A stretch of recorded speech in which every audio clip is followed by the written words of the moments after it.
नमस्कार दोस्तों, एक बार फिर से स्वागत है आपका दृष्टि आईएएस के news on map world program में। आज हम बात करने वाले हैं दुनिया भर में चर्चा में रही प्रमुख जगहों के बारे में जो बीते एक सप्ताह में चर्चा में थी, और मानचित्र पर आधारित कौन से प्रश्न उन पर बन सकते हैं। उन्हीं प्रश्नों के माध्यम से उन जगहों के बारे में हम जानने का प्रयास करेंगे। तो एक एक करके शुरू करते हैं। सबसे पहले हम देखते हैं, बीते सप्ताह हमने आपको जो सवाल दिया था, ये वो सवाल है जो परीक्षा की दृष्टि से आप कोई भी यूपीएससी या पीसीएस का एग्जाम दे रहे हैं जिसमें मैप बेस्ड क्वेश्चन आता है, ये सारे सवाल इंपॉर्टेंट हैं। तो एक एक करके शुरू करते हैं पिछले सवाल से। सवाल है, निम्नलिखित को उत्तर से दक्षिण के क्रम में व्यवस्थित कीजिए। मॉन्ट्रियल, रामसर, नैरोबी और रियो डी जेनेरियो। आपको क्या बताना है सही कोड का चुनाव करके? ए 1 2 3 4, 1 3 2 4, 2 1 3 4, 2 1 4 3। देखिए, उत्तर से दक्षिण की तरफ हमें बढ़ना है। तो चलिए एक एक करके हम देखते हैं। ये 4 प्रमुख शहर हैं दुनिया में। तो देखिए, मॉन्ट्रियल, ये जो क्षेत्र है ये कनाडा का क्षेत्र है। फिर उसके बाद आगे बढ़ें तो देखिए रामसर, रामसर ये कहां पे है? ईरान में है। रामसर हो गया। फिर उसके बाद रामसर साइट की जो बात आती है वो इसी यहीं पे जो बैठक हुई थी उसकी वजह से है। फिर आगे बढ़ेंगे तो देखिए नीचे आप जाने से पहले यहां पे देखिए केन्या पे देखिए आ जाता है नैरोबी। नैरोबी के बाद ब्राजील में Rio de Janeiro. Montreal, Ramsar, Nairobi और Rio de Janeiro. Montreal, Ramsar, Nairobi और रियो डी जेनेरियो। क्रम यही है उत्तर से दक्षिण का।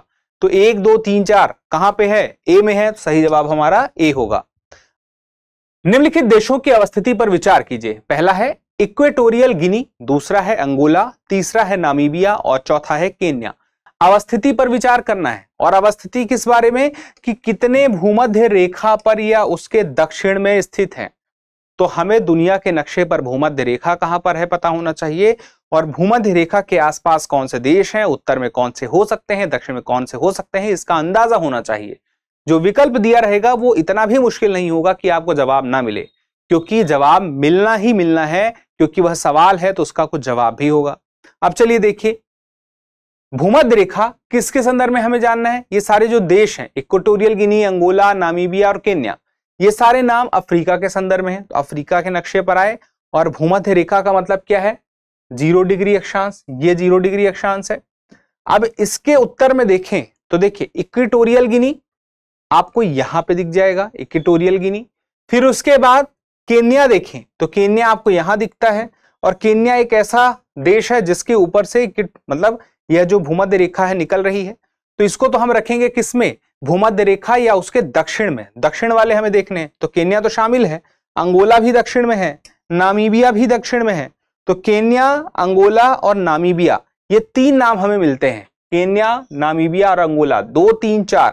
तो कितने यहां पे हैं जो भूमध्य रेखा या उसके दक्षिण में है? तो केवल 3। यहां पे सी हमारा सही जवाब होगा।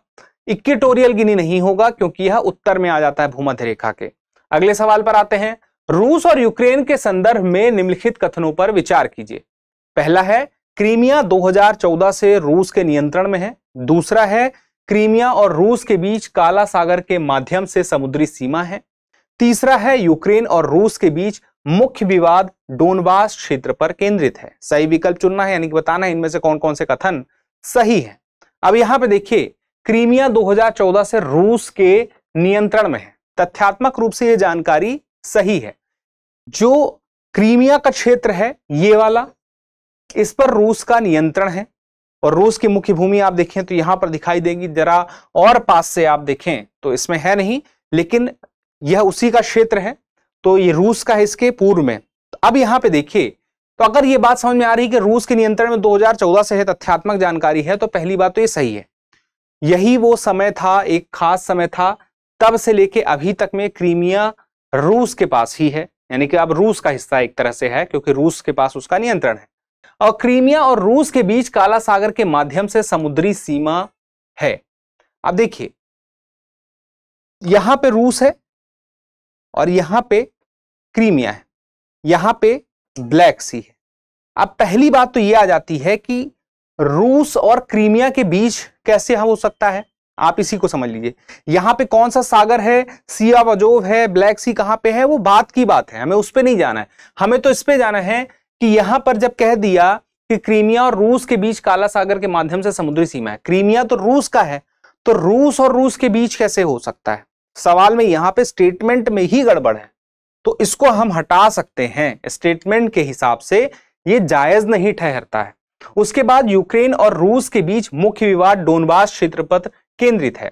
अब देखिए डोनबास क्षेत्र, देखिए ये है डोनबास क्षेत्र, और रूस और जो यूक्रेन है उनके बीच में विवाद का क्षेत्र यह डोनबास क्षेत्र है।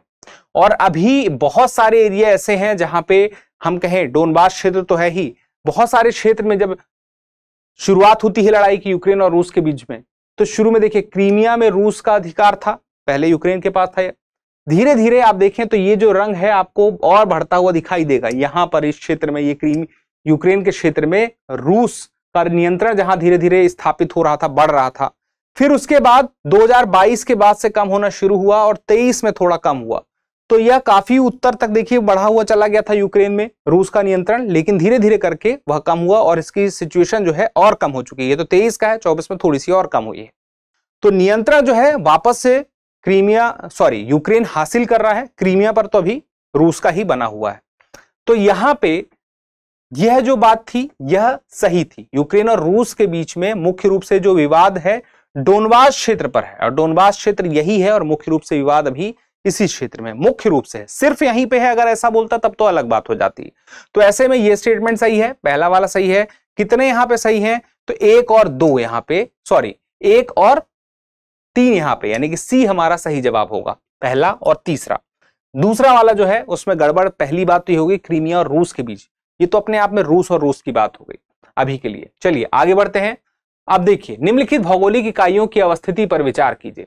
तुर्काना झील नील नदी के प्रवाह मार्ग का एक हिस्सा, विक्टोरिया झील और माउंट किलिमंजारो। अब ये 4 नाम आपको दिखाई देते हैं। आपको बताना है उपयुक्त में से कौन से केन्या में स्थित हैं। नील नदी के प्रवाह मार्ग का हिस्सा है, इस बात को ध्यान में रखिएगा। क्यों बोल रहा हूं आगे मैं बताता हूं। अब देखिए कौन से केन्या में स्थित है इनमें से 4 में से। यहां पर देखिए कोई भी ऐसा विकल्प नहीं है जिसमें चारों हो। 1 2 3 है, 1 3 है, 1 3 4 है, 2 और 4 है।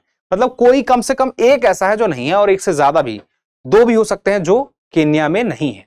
तो चलिए केन्या को पहले हम देखते हैं दुनिया के नक्शे पर। अफ्रीका में है केन्या। यहां पर देखेंगे केन्या ये दिखाई देगा, यहां पर आपको थोड़ा दिखाई नहीं देगा, इस जगह पे है। अब केन्या में लेक तुर्काना है, यहां पर केन्या में उत्तर की तरफ है लेक तुर्काना। ये अब उत्तर की तरफ लेक तुर्काना है, तुर्काना को पहले ले लीजिए। फिर उसके बाद विक्टोरिया झील, किलिमंजारो, नील नदी के प्रवाह। अब नील नदी का प्रवाह मार्ग के पहले विक्टोरिया झील पे, देखिए ये विक्टोरिया झील है यहां पे और यहां पे। अब इसको जरा पास से देखें तो और अच्छे से स्पष्ट होगा। लेक विक्टोरिया है ये। अब इस लेक विक्टोरिया का एक हिस्सा आप देखें तो ये जो है ये केन्या के पास, यानी कि केन्या की तरफ है। ये जो हिस्सा है ये युगांडा की तरफ है। उसके बाद नीचे आप देखें तो यह हिस्सा आपको दिखाई देगा तंजानिया के पास, ये वाला। तो कई देशों से घिरा हुआ है यह लेक विक्टोरिया। केन्या में भी है, इस वजह से हम ये कह सकते हैं कि यहां पर विक्टोरिया झील पे हम टिक कर सकते हैं कि केन्या में स्थित है। तो पहला और तीसरा मिल गया। माउंट किलिमंजारो और नील नदी के प्रवाह मार्ग का हिस्सा अगर हम देखें, देखिए व्हाइट नील और ब्लू नील से बनती है हमारी नील नदी। जो ब्लू नील है वो इथियोपिया में लेक ताना से निकलती है, और जो व्हाइट नील है वह लेक विक्टोरिया से निकलती है, और यही दोनों मिलकर आगे चल के नील नदी के नाम से जानी जाती हैं। मोटी जानकारी तो ये है, व्हाइट नील और ब्लू नील। ब्लू नील इथियोपिया में कहां से?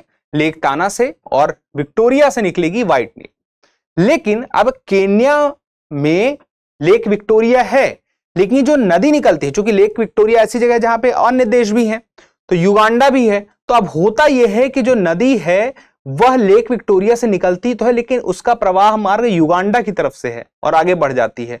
मतलब केन्या की तरफ से उसका प्रवाह मार्ग नहीं बनता है।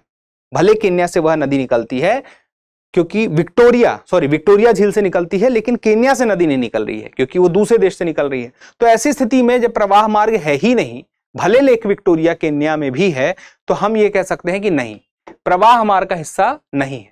अगर सिर्फ यह होता कि नील नदी का उद्गम, व्हाइट नील मुख्य रूप से उसमें भी, कि वह केन्या से भी निकलती है, तो हम कह सकते हैं कि हाँ, ये जवाब एक बार के लिए हो सकता है, क्योंकि केन्या में भी विक्टोरिया है। लेकिन बात यह है कि उद्गम की बात नहीं हो रही, प्रवाह मार्ग की बात हो रही है। तो विक्टोरिया झील से निकल के वह युगांडा जा रही है। अब माउंट किलिमंजारो को भी देख लेते हैं। माउंट किलिमंजारो आपको यहां पे अभी स्पष्ट रूप में नहीं दिखेगा, थोड़ा और जूम कर देते हैं तो आपको माउंट किलिमंजारो दिखेगा यहां पर। ये तंजानिया है और ये तंजानिया में ही माउंट किलिमंजारो उत्तर की तरफ है, और ये ऊपर का जो क्षेत्र है ये आपका केन्या है, और ये युगांडा है, और ये लेक विक्टोरिया है। और लेक विक्टोरिया में थोड़ा सा इधर बाहर के हिस्से में देखें तो यहीं से ही व्हाइट नील ऐसी जाती है और ऊपर की ओर बढ़ जाती है, ठीक है। और ये इथियोपिया से यहां से कहीं ऊपर से लेक ताना है और वहां से फिर ब्लू नील ऐसे निकलेगी और दोनों जाके आगे मिल जाएंगी। तो ये मुख्य बात हो गई। तो हमें यहाँ पे जवाब पे आए तो तुर्काना और विक्टोरिया तीन ही है, दो ही ऐसे हैं, 1 और 3, जो कि केन्या में हैं। तो सही जवाब क्या होगा? बी होगा, 1 और 3। आगे बढ़े, अगले सवाल की तरफ आते हैं। उसके पहले एक जरूरी जानकारी, सामान्य अध्ययन का फाउंडेशन बैच एक जगह है, ISGS फाउंडेशन बैच इंदौर में 11 नवंबर से शुरू हो रहा है शाम को 6:15 बजे, और दूसरी तरफ करोल बाग में भी, दिल्ली के करोल बाग में हिंदी माध्यम का सामान्य अध्ययन का फाउंडेशन बैच 13 नवंबर से दोपहर 3 बजे से शुरू हो रहा है, और इनके लिए एडमिशन शुरू है। अगर आप अपनी पूरी तैयारी बेसिक से लेकर के सामान्य अध्ययन का अपना पूरा नींव तैयार करना चाहते हैं यूपीएससी की तैयारी के लिए, तो ये फाउंडेशन बैच आप ज्वाइन कर सकते हैं। इंदौर सेंटर 11 नवंबर, करोल बाग दिल्ली सेंटर 13 नवंबर। आपको कोई जानकारी चाहिए तो आप सेंटर में जाकर जानकारी ले सकते हैं, या फिर 8750187501 इस नंबर पर कॉल भी कर सकते हैं। चलिए अब आगे बढ़ते हैं। रूस और नॉर्वे के संदर्भ में निम्नलिखित कथनों पर विचार कीजिए। पहला है, रूस और नॉर्वे की भूमि सीमा आर्कटिक सर्कल के भीतर है। दूसरा है, रूस और नॉर्वे दोनों बेरेंट्स सागर में समुद्री सीमा साझा करते हैं। तीसरा है, दोनों देशों के बीच क्षेत्रीय विवाद को लेकर सैन्य संघर्ष हुआ है। अब इसमें से सही विकल्प चुनना है, मतलब कि कितने कथन इसमें से सही हैं हमें यह बताना है। पहला देखिए, रूस और नॉर्वे की भूमि सीमा आर्कटिक सर्कल के भीतर है, तो हमें आर्कटिक सर्कल कहां पर है और कितने देश आर्कटिक सर्कल के भीतर हैं यह पता होना चाहिए। फिर हमें समझ में आएगा कि स्टेटमेंट सही कि नहीं है। फिर उसके बाद हम रूस और नॉर्वे की स्थिति और बेरेंट सागर की स्थिति समझेंगे। तो चलिए एक एक करके देखते हैं। आर्कटिक सर्कल जो है 60 डिग्री से और ऊपर आए हम धरती के नक्शे पर, तो हमें 66.5 डिग्री पे आना होगा, और 66.5 डिग्री में आप एक लाइन खींच दें और इसको अगर आप घुमा दें, एक ग्लोब बना दें, तो एक ऐसा गोल ग्लोब में चारों तरफ से एक लाइन जब खींची हुई दिखेगी और उसके ऊपर का जो पार्ट होगा वही आर्कटिक सर्कल का अंदर का पार्ट है। तो ये आर्कटिक सर्कल और इसके अंदर का क्षेत्र हो गया। तो यहां पर अब कौन कौन से देश हैं इसको समझिए। ये आर्कटिक सर्कल है। अब ये हम धरती को टॉप व्यू से देख रहे हैं, पृथ्वी को, ठीक है। तो यहां पर रूस भी दिखाई दे रहा है, देखिए नॉर्थ पोल है ना बीच में, रूस भी दिख रहा है, हमें फिनलैंड का भी कुछ पार्ट दिख रहा है, स्वीडन भी दिख रहा है, नॉर्वे भी दिख रहा है, और तो और हमें आइसलैंड भी थोड़ा सा दिख रहा है, और ग्रीनलैंड है। और अगर ग्रीनलैंड है तो हम कह सकते हैं ग्रीनलैंड में प्रशासन किसका है, अधिकार किसका है, डेनमार्क का है। और कनाडा भी दिख रहा है, और उसके अलावा हम देखें तो हमें यूएसए का अलास्का भी दिखाई देता है। तो यहां पे हमें फिनलैंड, स्वीडन, नॉर्वे 3, आइसलैंड 4, 5, 6, 7, 8 ये नाम दिखाई दे गए। अब ये सारे आर्कटिक सर्कल के अंदर आते हैं, इनका कुछ कुछ पार्ट आता है आर्कटिक सर्कल के अंदर। अब यहां पे देखिए रूस और नॉर्वे की बात हुई थी, तो हमें रूस भी मिल गया और नॉर्वे भी मिल गया। तो पहला स्टेटमेंट इसमें क्या हो गया, सही हो गया। तो आर्कटिक सर्कल आपको पता रहे नॉर्थ पोल में रहेगा, 66.5 के ऊपर रहेगा। और उसके बाद कितने नाम हमने देखे, वो सारे नामों में वो 2 नाम रूस और नॉर्वे हमें दिखाई दिए। अब उसके बाद दूसरा देखिए, रूस और नॉर्वे दोनों बेरेंट सागर में समुद्री सीमा साझा करते हैं। तो रूस और नॉर्वे बेरेंट सागर में, तो बेरेंट सागर को हमें देखने के लिए हमें थोड़ा सा और एक तरफ आना होगा। अब चलिए इसको और पास से देखें। तो आप देखें तो ये जो बेरेंट सी है ये रूस से मुख्य रूप से लगा हुआ दिखाई देता है, लेकिन अन्य देश भी हैं। आप जैसे नॉर्वे को देख लीजिए, तो नॉर्वे का जो विस्तार है यह उत्तर की तरफ विस्तार जो जाता जा रहा है और यहां तक यह विस्तार है। तो यहां पर आप देखें तो ये बेरेंट सी लगा हुआ है। तो ऐसी स्थिति में, और ये जो है, ये जो क्षेत्र है, ये क्षेत्र है आर्कटिक सर्कल का, ठीक है।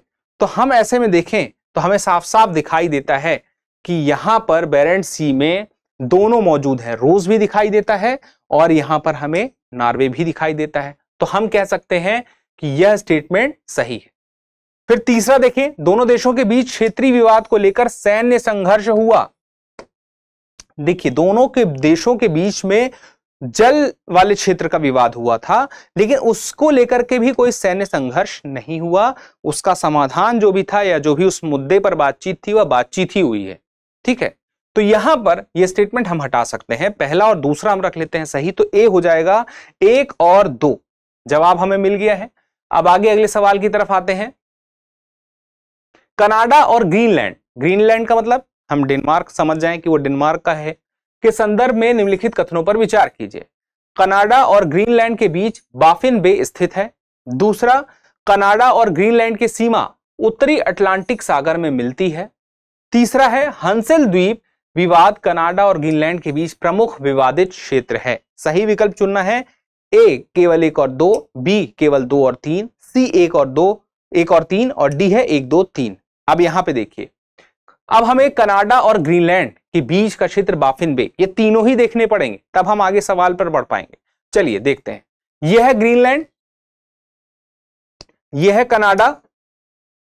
अब आप देखें तो इन दोनों के बीच में है ये बाफिन बे, बैफिन बे भी बोलते हैं, बाफिन बे भी बोलते हैं। ठीक है, तो ये जवाब तो हमारा जो पहला कथन है, एक तरह से हम देखें तो कनाडा और ग्रीनलैंड के बीच में बाफिन बे दिखता है, तो हम कह सकते हैं ये सही है।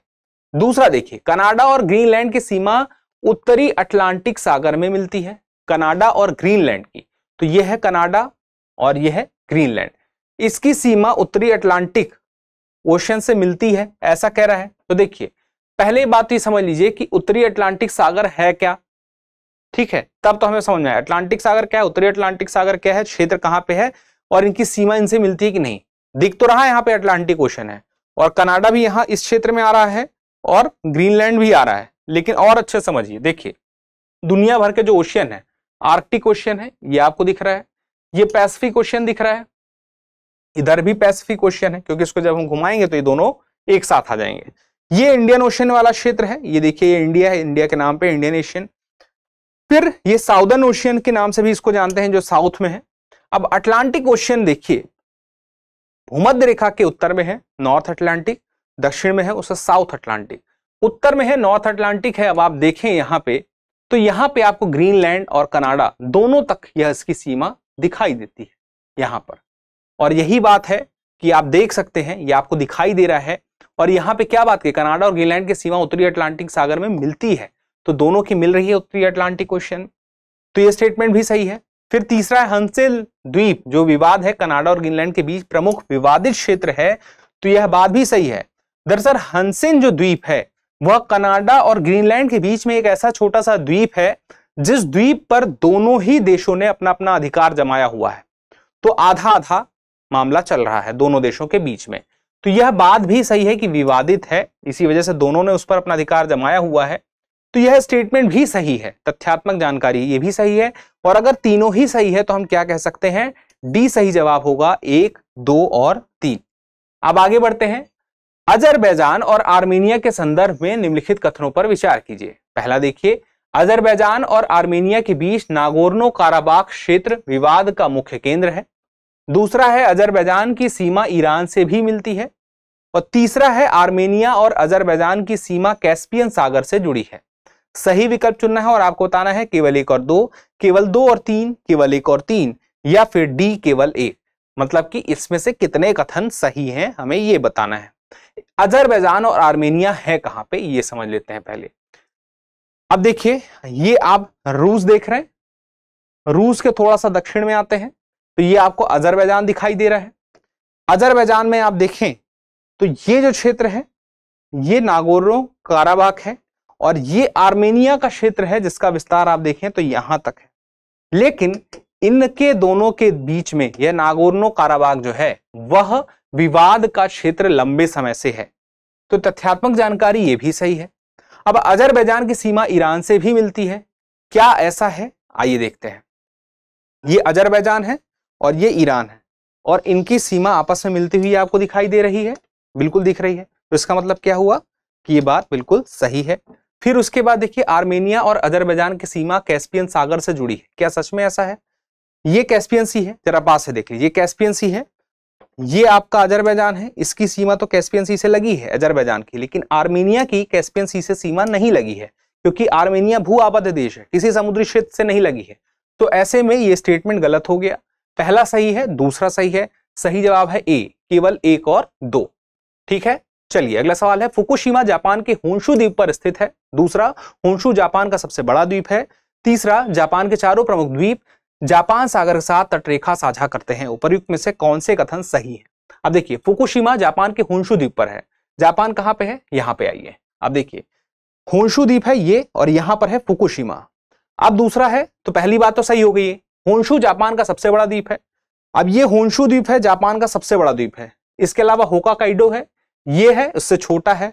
उसके अलावा शिकोकू है, ये उससे छोटा है। फिर क्यूशु है, उससे भी छोटा है। अब उसमें देखें, ये 4 हैं, जिसमें सबसे बड़ा कौन सा है? होन्शु है, हमने देख लिया। फिर तीसरा देखिए, जापान के चारों प्रमुख द्वीप जापान सागर के साथ तटरेखा साझा करते हैं। चारों प्रमुख द्वीप जापान सागर के साथ। जापान सागर है कहां पे? ये जापान सागर है। ये 4 उसके द्वीप है, 1 2 3, और ये 4 जो यहां पे अंदर की तरफ है। अब जो शिकोकू है वो देखिए, वो यहां पर सी ऑफ जापान से नहीं लग रहा है, क्योंकि जो होन्शु है उसका विस्तार आगे तक है और वह क्यूशु के साथ लगा हुआ है। तो जो शिकोकू है वह जापान के साथ नहीं लगा है, बल्कि वह फिलीपीन सी से लगा हुआ दिखाई देता है। तो यहां पर जो बात कही गई है कि जो चारों द्वीप हैं जापान सागर के साथ तटरेखा साझा करते हैं, ऐसा नहीं है, ये बात गलत है। केवल 3 ही करते हैं। तो पहला और दूसरा सही है, 1 और 2 यहां पे सही जवाब हो गया। अब आगे बढ़ते हैं, अभ्यास प्रश्न देख लीजिए। ग्रीस, यूनान के संदर्भ में निम्नलिखित कथनों पर विचार कीजिए। पहला है, यह बाल्कन प्रायद्वीप का सबसे दक्षिणी देश है। दूसरा है, अल्बानिया, बुल्गारिया, तुर्की, मेसिडोनिया और इटली इसके पड़ोसी देश हैं। अब आपको बताना है उपर्युक्त में से कौन सा ऐसे कथन सही है? केवल 1 या केवल 2, 1 और 2 दोनों, या फिर ना तो 1 और ना ही 2। तो इस सवाल का जवाब आप जरूर दीजिएगा, क्योंकि जब आप जवाब देते हैं तो हमें और बेहतर करने की प्रेरणा मिलती है। फिलहाल के लिए इतना ही, जल्दी मिलते हैं अगले एपिसोड में। तब तक के लिए स्वस्थ रहें, मस्त रहें और पढ़ते रहें। धन्यवाद। डियर व्यूअर्स, अपने एग्जाम की तैयारी को और बेहतर करने के लिए हमारे चैनल को लाइक, शेयर और सब्सक्राइब करना न भूलें।